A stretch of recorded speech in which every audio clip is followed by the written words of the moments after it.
12 ദിവസമായി നിലയ്ക്കാതെ തുടർന്നുകൊണ്ടിരിക്കുന്ന ഈ യുദ്ധത്തിൽ ഒരാവശ്യവുമില്ലാതെ ഇപ്പോൾ നടത്തപ്പെടുന്ന ഈ യുദ്ധത്തിൽ ആദ്യത്തെ മലയാളിയുടെ മരണം റിപ്പോർട്ട് ചെയ്യപ്പെട്ടിരിക്കുന്നു. നമ്മൾ ഉത്കണ്ഠപ്പെട്ടതുപോലെ ഇത് ഗൾഫ് രാജ്യങ്ങളിലൊന്നുമല്ല. ഇത് നടന്നത് ഇറാനിലെ ബസ്ര തുറമുഖത്തിന് അടുത്ത് വെച്ചാണ്. ഇറാൻ്റെ സൈന്യം ആ കപ്പലിന് നേരെ വെടിവെച്ചു. ആ വെടിവെച്ചതിൻ്റെ ഫലമായി കപ്പൽ ജീവനക്കാരിൽ ഒരാൾ, ഒരു മെർച്ചൻ്റ് നേവിയാണല്ലോ, മെർച്ചൻ്റ് നേവി ജീവനക്കാരനാണ്, സെയിലർ എന്ന് പറയുന്നത്. നമ്മുടെ മലയാളികളായിട്ടുള്ള ധാരാളം പേര് ഇപ്പോൾ ഈ വിദേശ കപ്പലുകളിൽ ജോലി ചെയ്യാറുണ്ട്. ഇതിൽ ഈ അമേരിക്കൻ കപ്പലുകളിലൊക്കെ നല്ല ശമ്പള വ്യവസ്ഥയാണ്. വർഷത്തിൽ 6 മാസം ജോലി ചെയ്താൽ മതി, ബാക്കി 6 മാസം പകുതി ശമ്പളം കിട്ടും, വീട്ടിലിരിക്കാം. അങ്ങനെയൊക്കെ പല വ്യവസ്ഥകളുള്ള പല കപ്പലുകളുണ്ട്. 3 മാസം കൂടുമ്പോൾ പോയിട്ട് 3 മാസം റെസ്റ്റ് അനുവദിക്കുന്ന കമ്പനികൾ ഒക്കെയുണ്ട്. അത് വേറെ ജോലിയൊന്നും നമ്മുടെ ഇവിടെ കിട്ടാതിരിക്കുന്ന ആളുകളെ സംബന്ധിച്ചിടത്തോളം വലിയൊരു ആശ്വാസമാണ്, നല്ല ശമ്പളവുമാണ്. ഗൾഫ് രാജ്യങ്ങളിലൊക്കെ ലഭിക്കുന്നതിന് സമാനമായ ശമ്പളം, അതുപോലെ സൗകര്യങ്ങൾ, പെർക്സ് ഇതെല്ലാം കിട്ടും. ഭാര്യയെയും കൂട്ടി കപ്പലിൽ പോകാനും ഒക്കെ പറ്റുന്നു. അതുകൊണ്ട് തന്നെ പലരും 10-15 ലക്ഷം അതിനപ്പുറവും പണം ചിലവാക്കിക്കൊണ്ട് ചെന്നൈയിൽ പോയി ഈ മെർച്ചൻ്റ് നേവിക്കുള്ള കോഴ്സുകൾ പഠിച്ചിട്ട്, മെറൈൻ അക്കാഡമികളിൽ പഠിച്ചിട്ട് അവിടുന്ന് ജോലിക്ക് അപേക്ഷിച്ച് കിട്ടിപ്പോകാറുണ്ട്. ഒരുപാട് പേര് രക്ഷപ്പെട്ടിട്ടുണ്ട്. അങ്ങനെ രക്ഷപ്പെട്ട ധാരാളം മലയാളികൾ പ്രത്യേകിച്ചും വിദേശ കപ്പലുകളിൽ അമേരിക്കൻ കപ്പലുകളിൽ ധാരാളമായിട്ടുണ്ട്. മെർച്ചൻ്റ് നേവി എന്നാണ് അവർ അറിയപ്പെടുന്നത്. അത്തരത്തിലൊരാൾ ഇപ്പോൾ മരിച്ചിരിക്കുന്നു ബസ്ര തുറമുഖത്തിന് സമീപത്തുകൂടി. അതായത് 2 കപ്പലുകൾക്ക് നേരെയാണ് വെടിയുതിർത്തത് ഒരേ സമയം. ഒന്ന് സബ്സി വിഷ്ണു, അമേരിക്കൻ കപ്പലാണെങ്കിലും അതിൻ്റെ പേര് സബ്സി വിഷ്ണു. ഇതെല്ലാം സ്വകാര്യ മുതലാളിമാരുടെ കപ്പലുകളാണ്, അമേരിക്കൻ ഗവൺമെൻറ്റിൻ്റെ അല്ല. അമേരിക്കൻ നേവിയുമായിട്ട് ഇതിൻ്റെ ബന്ധമൊന്നുമില്ല, സ്വകാര്യ ജീവനക്കാർ. അപ്പോൾ അതിലൊന്നിൽ വെടിവെച്ചതിൻ്റെ ഫലമായിട്ട് ഒരു മലയാളി ജീവനക്കാരാണ് കൂടുതലും ഈ റിസ്ക് എടുക്കാൻ തയ്യാറായിട്ട് പോകുന്നത്. അങ്ങനെ ഒരാൾ മരിച്ചിരിക്കുന്നു. ഈ കപ്പലിന് നേരത്തെ അറിയാവുന്നതായിരുന്നു, ഈ തീരം വഴി പോയാൽ ഞങ്ങൾ വെടിവെക്കും, ഞങ്ങൾ ആക്രമിക്കും, കപ്പൽ കടന്നു പോകാൻ ഞങ്ങൾ അനുവദിക്കില്ല. അതിന് എക്സെപ്ഷൻ കിട്ടിയത് ഇന്ത്യയുടെ കപ്പലുകൾക്കാണ്, അമേരിക്കയുടെ കപ്പലുകൾക്കല്ല. ഇന്ത്യക്കാരുണ്ടെന്നും പറഞ്ഞ് അമേരിക്കൻ കപ്പലുകൾക്ക് അനുവാദം കൊടുക്കില്ല. അമേരിക്കയുടെ ആവശ്യത്തിന്, വ്യാപാര ആവശ്യത്തിന് വേണ്ടി പോകുന്ന കപ്പലുകൾക്ക് അനുമതി കൊടുക്കില്ല. ഇപ്പോഴും ഇറാനെ തകർക്കാൻ ഇസ്രായേലും ഈ US കൂടി ഇത്ര അഹോരാത്രം ശ്രമിച്ചിട്ടും സാധിച്ചിട്ടില്ല. അവരുടെ എല്ലാവിധ ശ്രമങ്ങളും പരാജയപ്പെട്ടു എന്ന് തന്നെ അത് കാണിക്കുന്നത്. അമേരിക്കൻ കപ്പൽ ഒരു പക്ഷേ വെല്ലുവിളിച്ചുകൊണ്ടായിരിക്കും പോയത്.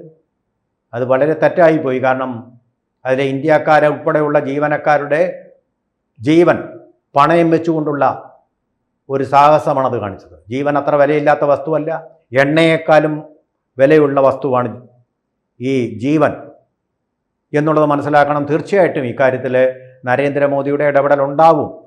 സുരക്ഷിതമായിട്ട് അതിന് തൊട്ടു മുമ്പ് 2 ഇന്ത്യൻ കപ്പലുകൾ ആ തീരം കടന്ന് ഇന്ത്യയിലേക്ക് വന്നുകൊണ്ടിരിക്കുകയാണ്, ഇന്ത്യയുടെ എണ്ണ ആവശ്യങ്ങൾ നിറവേറ്റാൻ വേണ്ടിയിട്ട്.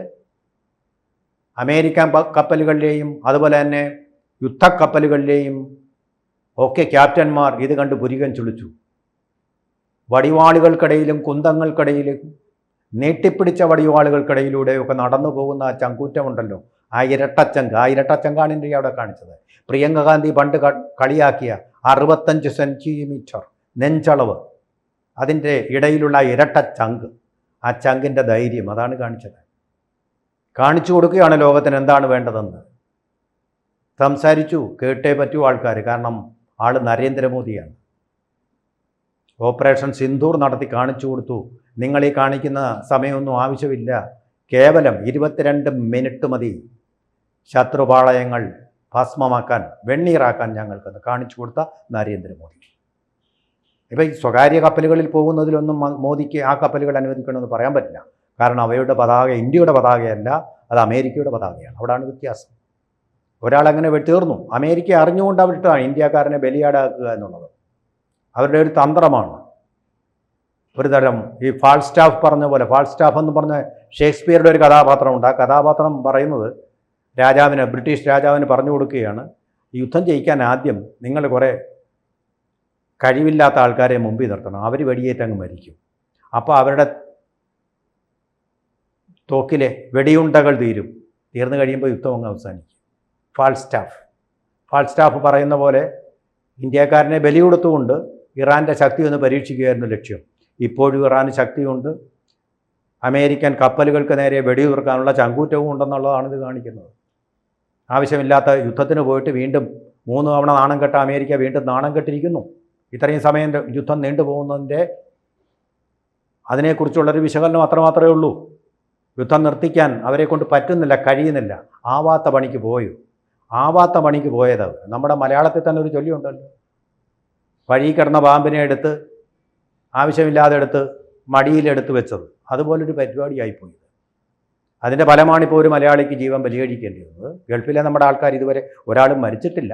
പക്ഷേ കഴിഞ്ഞ ദിവസം ഒരു ഡ്രോൺ ദുബായിയുടെ ക്രീക്ക് മേഖലയിൽ, ദുബായിലെ ക്രീക്ക് മേഖലയിൽ വീണിട്ടുണ്ട്. അതിൻ്റെ ഫലമായിട്ട് ടെറസിൽ വീണതാണത്. ആ ടെറസിൽ വീണതോടുകൂടി അവിടെയുള്ള ആളുകളെ മുഴുവൻ ഒഴിപ്പിച്ചു. തീർച്ചയായിട്ടും അവിടെയൊക്കെ ഏത് ഫ്ലാറ്റിലാണെങ്കിലും ചെറിയൊരു മലയാളി ഇല്ലാതെ വരില്ല.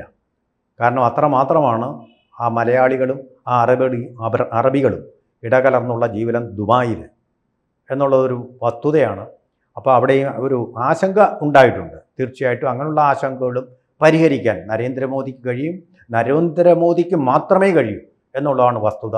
ലോകത്തിൽ എത്ര കൊടികെട്ടിയ രാഷ്ട്ര നേതാക്കളുണ്ടായിരുന്നു, ഒരൊറ്റയാൾക്കും കഴിഞ്ഞില്ലല്ലോ ഹോർമൂസ് കടലിലൂടെ കപ്പൽ ഓടിച്ച് സുരക്ഷിതമായിട്ട് വരാൻ. അതും സാധിച്ചിരിക്കുന്നു നരേന്ദ്രമോദി. വാസ്തവത്തിൽ നമ്മൾ അംഗീകരിക്കേണ്ടതിനെ അംഗീകരിക്കണം. നരേന്ദ്രമോദിയുടെ രാഷ്ട്രീയത്തോട് വലിയ ബഹുമാനം ഉണ്ടായിട്ടല്ല ഈ പറയുന്നത്. ഒരു രാഷ്ട്ര നായകൻ എന്നുള്ള നിലയിൽ ഇദ്ദേഹം ഇത്രയും വിജയിക്കുമെന്ന് ഞാൻ വിചാരിച്ചില്ല. വൻ വിജയം തന്നെയാണ്. ഇതാണ് ചങ്കൂറ്റമെന്ന് പറയുന്നത്, ധൈര്യം എന്ന് പറയുന്നത്. അതാണ് കോവിഡ് കാലത്തും ഈ ധൈര്യം നമ്മൾ കണ്ടിരുന്നു അദ്ദേഹത്തിൽ. അതാണ് ലീഡർഷിപ്പ് ക്വാളിറ്റി എന്ന് പറയുന്നത്. രാഷ്ട്രനായകൻ തന്നെയാണെന്ന് അദ്ദേഹം തെളിയിച്ചിരിക്കുന്നു. ഇനിയും അത്ഭുതങ്ങൾ ഇനിയും ഉണ്ടാകുമെന്ന് നമുക്ക് പ്രതീക്ഷിച്ചിരിക്കാം. നരേന്ദ്രമോദിയിൽ നിന്ന് തീർച്ചയായിട്ടും ഉണ്ടാകുമെന്ന് നമുക്ക് പ്രതീക്ഷിക്കാം. ആരെയും കാണിക്കാൻ വേണ്ടിയോ വോട്ട് പിടിക്കാൻ വേണ്ടിയോ ഉള്ളത്, രാഷ്ട്രത്തിനോട് തനിക്കുള്ള ഭരണഘടനാപരമായ കടപ്പാട് അതാണ് നിർവഹിക്കുന്നത്. അല്ലാതെ ഈ അവിടെ കിടന്ന് ഗലാട്ട ഉണ്ടല്ലോ, പാർലമെൻറ്റിൽ കിടന്ന് ഗലാട്ട കാണിക്കുന്ന ഈ ധൈര്യമൊന്നും വേണ്ട. നിങ്ങൾ സുരക്ഷിതരാണ്, ആരും നിങ്ങളെ ഒന്നും ചെയ്യാൻ പോകുന്നില്ല. പാവപ്പെട്ട പാർലമെൻറ്റിൻ്റെ സ്പീക്കറെ, ലോക്സഭയുടെ സ്പീക്കറെ അവഹേളിക്കുന്നതിനും വലിയ ധൈര്യം വേണ്ട. അത് കേട്ടിരിക്കുമോ അദ്ദേഹം? പാവപ്പെട്ടവനാണ് അദ്ദേഹം, ഒരു പിന്നാക്ക വിഭാഗക്കാരനായതുകൊണ്ട് എന്തും പറയാം എന്നൊരു മനോഭാവം ബ്രാഹ്മണിക്കൽ ഹെഗമണിയുടെ അവശിഷ്ടമായിട്ടുള്ള ഈ രാഹുൽ ഗാന്ധിക്കുണ്ട്. അത് എന്തായാലും അത് ധൈര്യമല്ല, അധൈര്യമാണ്, ഭീരുത്വമാണ് കേട്ടോ. ഒക്കുന്നിടത്ത് ഒപ്പിക്കുക എന്ന് പറയുന്നത്, നനഞ്ഞ മണ്ണ് കുഴിക്കുക എന്ന് പറയുന്നത്.